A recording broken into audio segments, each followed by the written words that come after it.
बात ही निकलकर सामने आ रही है कि कातिल पिता ने अपना गुनाह कबूल कर लिया है। पंचायत के आगे खुद अपना गुनाह वहां पर जाके कबूल किया है, जिसके बाद पंचायत ने कातिल पिता को पुलिस के हवाले कर दिया। जींद से बड़ी खबर आपको दिखा रहे हैं, बड़ी और अहम खबर, जहां पर एक पिता ने ही अपने 5 बच्चों को मौत के घाट उतार दिया। पंचायत में गुनाह भी कबूला। पिछले दिनों 2 बच्चों की नहर में लाश मिली थी और इस बात का भी खुलासा उसने किया है और इसका गुनाह भी उसने खुद ही कबूल किया है कि उसने ही इन सारी वारदातों को अंजाम दिया। विजेंद्र हमारे संवाददाता जिन से फोन लाइन से हमारे साथ जुड़ गए। जिन, क्या कुछ मसला है पूरा और अभी तक क्या कुछ कार्रवाई? जी कुछ हम देखिए, ये सफेदों के डेडवाड़ा गांव का मामला है, जहां एक जो पहले पीड़ित बताए जा रहे थे, हालांकि वो आरोपी हैं, उनका 5 साल में 5 बच्चे की उनकी रहस्यमय स्थितियों में उनकी मौत हो गई थी और पूरा परिवार खत्म हो गया था। और फिलहाल अभी जो 15 और 17 जुलाई को उनकी 2 लड़कियां गायब हुई थी। पुलिस को उन्होंने शिकायत दी कि उनको कोई नशीला पदार्थ देकर उठाकर ले गया है, लेकिन बाद में उनकी जो लाश नहर में बरामद हुई और उसके बाद जो है पुलिस मामले की जांच कर रही थी। बताया जा रहा है कि कल जो जुमा है गांव डेडवाड़ा से है, उन्होंने पंचायत के जो प्रतिनिधि हैं 25 से 30 के करीब आदमी थे, उनके सामने कबूल किया है कि उन्होंने किसी तांत्रिक के चक्कर में आकर और जो है गरीबी में आकर से तंग आकर उन्होंने अपने बच्चों की जो है हत्या कर दी। इसी बात को लेकर जब गांव में पुलिस को बुलाया गया, पुलिस के हवाले उसको किया गया और देर रात जो एसएसपी हैं उन्होंने ये कंफर्म भी किया है कि उसको हिरासत में लिया गया है, गिरफ्तार किया गया है। हालांकि आज पुलिस इस पूरे मामले में कोई बड़ा खुलासा कर सकती है कि ऐसी क्या वजह रही है कि उन्होंने बच्चों की निर्मम हत्या कर दी। जो 5 बच्चे थे, 5 बच्चे, कोई 2 साल का, कोई 5 साल का, कोई 7 साल का, कोई 11 साल का, सभी 5 बच्चों की जो उम्र है वो 11 साल से कम थी। जो निर्मम हत्या है वो खुद एक पिता ने ही कर दी और ये जो है किसी तांत्रिक के बहकावे में आकर उन्होंने अपना पूरा का पूरा परिवार खत्म कर लिया। फिलहाल जो है पुलिस पूरे मामले की जांच कर रही है। सफेदों पुलिस में जो आईपीएस हैं अजीत सिंह शेखावत हैं, वहाँ के डीएसपी का चार्ज संभाल रहे, उन्होंने जो है उसको हिरासत में लिया है और अभी फिलहाल पुलिस पूरे मामले में आज कोई बड़ा खुलासा करने वाली है, लेकिन गांव के सामने उन्होंने अपना जो है जुर्म कबूल कर लिया, अपना जुर्म कबूल कर लिया। विजेंद्र, आपसे ये भी जानना चाहूंगी क्या बच्चों की मां से संपर्क हो पाया? उनका क्या कुछ कहना है इस पूरे मसले पर? देखिए अभी जो है इसमें कौन कौन लोग शामिल हैं, क्या उनकी माँ भी इस मामले में शामिल है? क्योंकि जो तांत्रिक बताया जा रहा है वो जो बच्चियों की माँ है उनके ही रिश्ते में बताया जा रहा है कैथल जिले से। तो फिलहाल ये पूरा जांच का और अभी खुलासा होने का इंतजार है कि क्या उनकी माँ और इस मामले में पूरे कौन कौन लोग शामिल हैं, ये तो पुलिस ही बताएगी। लेकिन फिलहाल जो इतना जरूर सामने आया है कि कल बार बार उन्होंने गिड़गिड़ा कर इसमें माफी मांगी गाँव वालों से कि उनसे जो है अपराध हुआ है, उनको गलानी हुई इस बात की बच्चों की हत्या का जिम्मेदार वो है, और इसी के बाद जो है पुलिस को बुलाया गया था, पुलिस के हवाले उनको किया गया था। ये आज पुलिस खुलासा करेगी कि इस निर्मम हत्या के पीछे और कौन कौन लोग शामिल हैं, क्या कौन लोग शामिल हैं। जी विजेंद्र, इस तमाम जानकारी के लिए आपका शुक्रिया। तो जींद से आपको खबर बता रहे हैं जहां पर एक पिता ने, हैवान पिता इसे कहा जा सकता है, जिसने अपने 5 बच्चों को मार डाला है। पंचायत में फिर जाकर अपना जुर्म भी कबूला है। पिछले दिनों 2 बच्चों की नहर से लाश मिली थी, पहले भी 3 बच्चों को मारने का इसने खुद खुलासा किया है। पंचायत ने इसके बाद हैवान पिता को पुलिस के हवाले कर दिया और आज पुलिस इस पूरे मसले पर और भी कई खुलासे कर सकती है।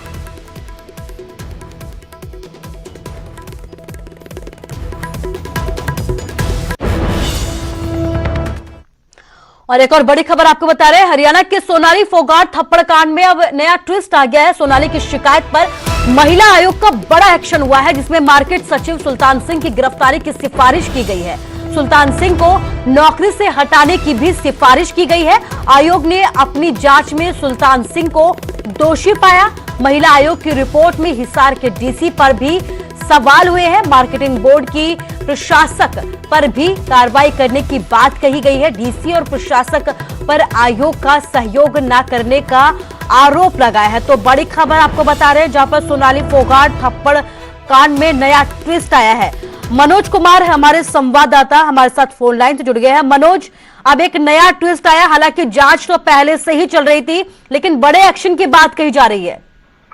जी बिल्कुल, देखिए महिला आयोग जो इस मामले की जांच कर रहा था, महिला आयोग ने इसमें उच्च स्तरीय जांच कमेटी बनाई थी और उस कमेटी की रिपोर्ट आ गई है और रिपोर्ट के आधार पर जो तमाम रिकमेंडेशंस हैं वो महिला आयोग ने हरियाणा सरकार को भेजी है, मुख्यमंत्री मनोहर लाल को और कृषि मंत्री जेपी दलाल को भेजी है। सबसे बड़ी सिफारिश आयोग ने यही की है कि सुल्तान सिंह इस मामले में जो उनकी भूमिका है वो ठीक नहीं है, उनको तुरंत प्रभाव से गिरफ्तार किया जाए और सुल्तान सिंह के खिलाफ जो एक FIR सोनाली फोगाट ने दर्ज कराई है उस FIR में इनको गिरफ्तार किया जाए। इसके साथ साथ IT एक्ट के तहत भी सुल्तान सिंह के खिलाफ एक FIR दर्ज करने की बात कही गई है और एक FIR जो सुल्तान सिंह ने एक गलत दस्तावेज महिला आयोग के सामने पेश किए जब मामले की सुनवाई चल रही थी, तो आयोग ने कहा है कि गुमराह करने की कोशिश सुल्तान सिंह ने की है। तो करीब हम कह सकते हैं कि 2 नई FIR दर्ज करके और सुल्तान सिंह को गिरफ्तार करने की सिफारिश की गई है, साथ ही साथ उसको नौकरी से निलंबित करके उसके सारे लाभ रोकने की भी बात कही गई है। आयोग का रुख है कुसुम वो बहुत सख्त है। आयोग ने जो प्रशासक हैं सुमेधा कटारिया IAS ऑफिसर हैं, बहुत सीनियर अधिकारी हैं, उनके खिलाफ भी अनुशासनात्मक कार्रवाई की सिफारिश की है क्योंकि उन्होंने आयोग के निर्देशों को गंभीरता से नहीं लिया, ऐसा आयोग ने अपने जो जारी बयान है उसमें कहा है। तो अब जो गेंद है वो सरकार के पाले में है। अब सरकार को फैसला करना है कि जो आयोग की सिफारिशें हैं उन पर वो क्या फैसला करती है, उनकी सभी सिफारिशों को मानती है या उसमें थोड़ा बहुत बदलाव करके कोई एक्शन होता है। अगर मनोज सोनाली फोगाट की अगर बात की जाए तो हमारे पास जो तस्वीरें सामने आई थी उसमें सोनाली फोगाट के समर्थक भी सुल्तान सिंह से मारपीट कर रहे थे। सोनाली फोगाट से मारपीट से पहले का वो वीडियो था, तो अभी तक सोनाली फोगाट को लेकर भी कई तरह की कार्रवाई की मांग की गई है। तो सोनाली फोगाट को लेकर किस तरीके की कार्रवाई अभी तक की गई? देखिए, सोनाली फोगाट की जहां तक बात है, महिला आयोग ने अपनी जितनी भी सिफारिशें की हैं, महिला आयोग ने सुल्तान सिंह के खिलाफ सिफारिश की है, सुमेधा कटारिया के खिलाफ की है और एक नाम जो रह गया है वो है जो बिनैन खाप के जो प्रधान है शमशेर सिंह, उनके खिलाफ भी FIR दर्ज करने की बात की गई है। लेकिन सोनाली फोगाट के को लेकर आयोग की तरफ से कोई सिफारिश नहीं है। इसका मतलब यह है कि महिला आयोग मानता है कि सोनाली फोगाट इस मामले में पाक साफ है, उनके खिलाफ किसी प्रकार की कार्रवाई की बात इसमें नहीं की गई। जी मनोज, जिस तमाम जानकारी के लिए आपका शुक्रिया। तो सुल्तान सिंह के खिलाफ कार्रवाई की मांग की है, सिफारिश की है, बड़ा एक्शन लेने की बात कही है, लेकिन महिला आयोग ने सोनाली फोगाट को अपनी तरफ से क्लीन चिट दी है, जबकि सोनाली फोगाट के खिलाफ भी कार्रवाई की मांग उठती रही है। तमाम संगठनों ने सोनाली फोगाट के खिलाफ भी कड़ी कार्रवाई की मांग की है। फिलहाल इस पूरे मसले पर सुल्तान सिंह के खिलाफ बड़े एक्शन की बात कही गई है, गिरफ्तारी की मांग की गई है।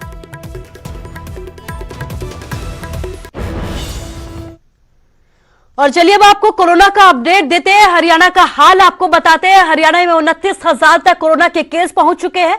हरियाणा में 24 घंटे में रिकॉर्ड 289 मामले सामने आए हैं। फरीदाबाद में 220, गुरुग्राम में 140 नए केस सामने आए हैं। अंबाला में 88, सोनीपत में 78 नए मरीज मिले हैं। रोहतक की अगर बात की जाए तो रोहतक में 33, रेवाड़ी में 48, पानीपत में 38 मामले सामने आए हैं। 24 घंटे में 6 मरीजों की मौत हो गई है, कुल संख्या 378 हो गई है। फरीदाबाद में 3 और गुरुग्राम में 1 मरीज की कोरोना की वजह से मौत हुई है। सोनीपत और झज्जर में भी एक मरीज ने कोरोना की वजह से दम तोड़ दिया है। हरियाणा में 77% मरीजों का रिकवरी रेट है और सूबे में अब तक 22,000 से ज्यादा मरीज ठीक हो चुके हैं।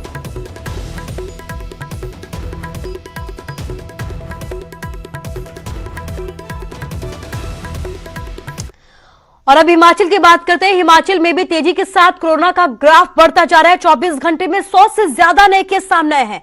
अकेले सोलन में 43 नए केस मिलने से हड़कंप मच गया। हिमाचल में अब तक कोरोना के 1,834 मामले सामने आए। हिमाचल में 1,136 मरीज ठीक भी हो चुके हैं, जबकि 671 एक्टिव केस है। तो हिमाचल में भी लगातार आंकड़े बढ़ते जा रहे हैं।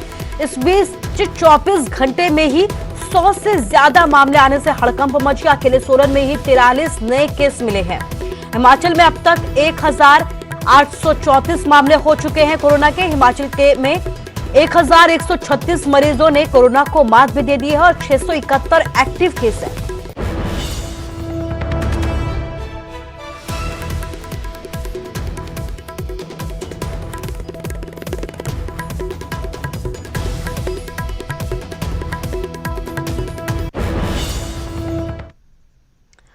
और पंजाब से जुड़ी 10 बड़ी बातें आपको बताते हैं। पंजाब में 24 घंटे में 400 से ज्यादा नए केस सामने आए हैं। 9 की मौत हो गई है। पंजाब में अब तक 11,800 केस सामने आए हैं। 280 लोगों की मौत हो गई है। लुधियाना में 120 नए मामले सामने आए हैं। 2 लोगों ने दम भी तोड़ दिया है। पटियाला की अगर बात की जाए तो 68 नए मामले मिले हैं। 2 मरीजों की जान चली गई है। जालंधर में 31 केस मिले हैं। 2 लोगों की मौत हो गई है। कोरोना से मौत हुई है और अमृतसर में 36 नए मामले सामने हैं और एक की मौत हो गई है। मोहाली में 33 नए केस मिले हैं। कोरोना से एक की यहां पर जान भी गई है। होशियारपुर की अगर बात करें तो होशियारपुर में भी कोरोना से एक मरीज ने दम तोड़ दिया है। भटिंडा में 36 नए केस सामने आए हैं। फिरोजपुर में 16, मुक्तसर में 12 और पठानकोट में 14। फतेहगढ़ की अगर बात की जाए तो फतेहगढ़ साहिब में 9 नए मामले सामने आए हैं।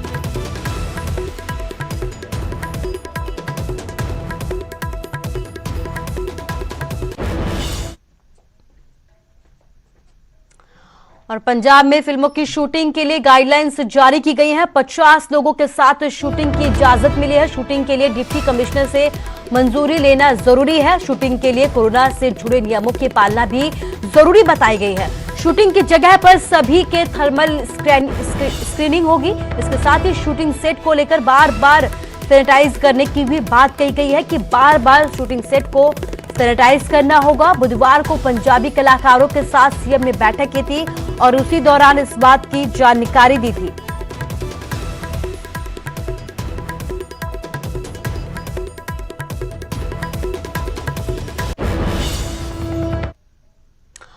और अब आपको एक पिता के संघर्ष की कहानी दिखाते हैं जिसने अपने बच्चों की ऑनलाइन पढ़ाई के लिए एक गाय को बेच दिया ताकि स्मार्टफोन खरीद सके।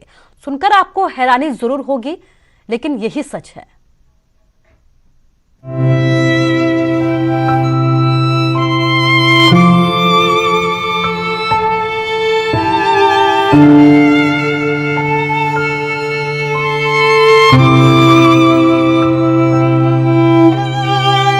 अपने बच्चों के बेहतर भविष्य के लिए माँ बाप जिंदगी तक को दांव पर लगा देते हैं। इन दिनों ज्वालामुखी विधानसभा क्षेत्र के गुम्मर गांव के किसान कुलदीप की चर्चा पूरे हिमाचल में, जिन्होंने ऑनलाइन पढ़ाई के लिए अपनी गाय को बेचकर मोबाइल खरीद लिया ताकि बच्चे घर पर ही पढ़ाई कर सकें।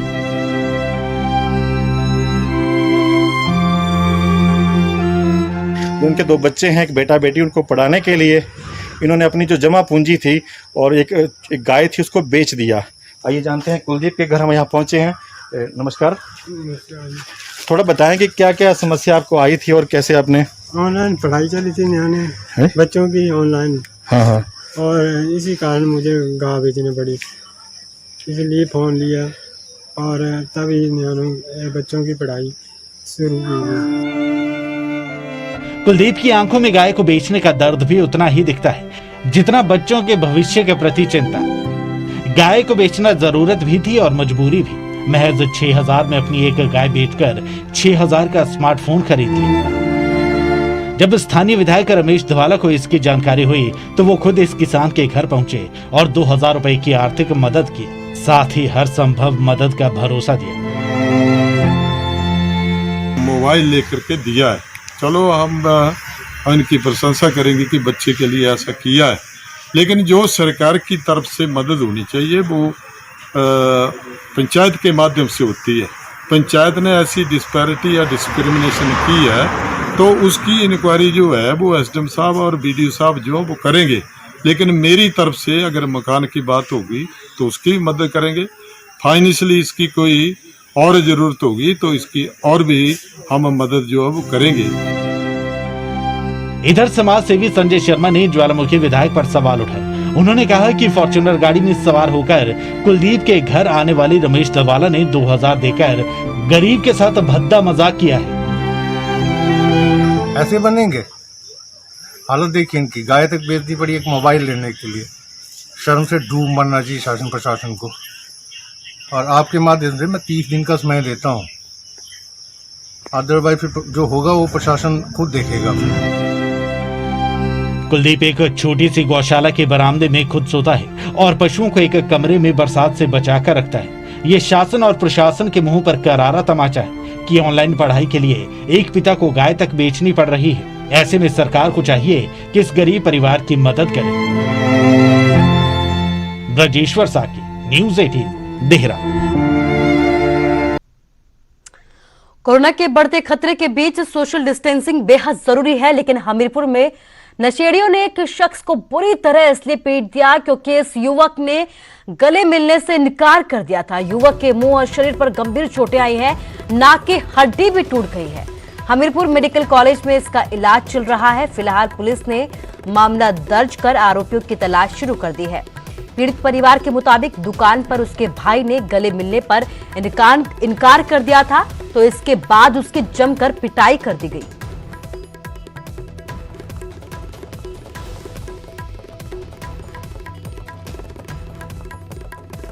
बताया और सीधा मेरे को जप्फी लगा डालना है, तो सीधा बोलने लगा तेरा घर कहाँ है। घर भी बताया पता भी माने नहीं। इन्हें कुछ लोगों ने पिछली रात इनको मारपीट करी है और तीन लोगों ने इनके साथ मारपीट करी है, तो उसमें हमने रेलेवेंट सेक्शंस ऑफ लॉ में मुकदमा दर्ज किया है। 2 लोग इसमें बाई नेम हैं और तीसरे को बाई फेस पहचानते हैं। और फिलहाल के लिए इस बुलेटिन में बस इतना ही, लेकिन खबरों का सिलसिला लगातार जारी रहेगा। नमस्कार।